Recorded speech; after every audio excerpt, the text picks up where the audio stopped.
వదినమ్మా ఈరోజు dinner specials ఏంటి వదినమ్మా? ఇంకో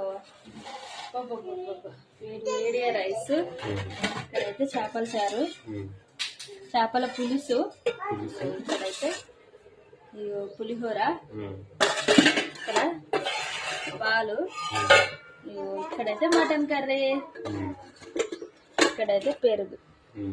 ఈరోజు చాలా ఉన్నాయి మన డిన్నర్ స్పెషల్ అయితే. ఫ్రెండ్స్ మరి మీరేం చేసుకురో తప్పకుండా అయితే కామెంట్ పెట్టండి. డిన్నర్ లో లెమన్ రైస్ ఏంటిది కొత్తగా అనుకుంటున్నారా? పిల్లల కోసం చేసింది వదినమ్మ. అట్లనే పెరుగు ఉంది కదా, అన్నయ్య కూడా బాగా తింటాడు, సో అందుకని చేసారు. ఈ రోజు మీరేం చేసుకురో తప్పకుండా అయితే కామెంట్ చేయండి ఫ్రెండ్స్. మరి మీకు చేపల కర్రీ ఇష్టమా, మటన్ కర్రీ అంటే ఇష్టమా కూడా కామెంట్ చేయండి. నాకైతే చేపల కర్రీయే ఇష్టం. చేపల చారు, చేపల చారు కంటే చేపల ఫ్రై కూడా బాగుంటుంది. కానీ చూపి అమ్మా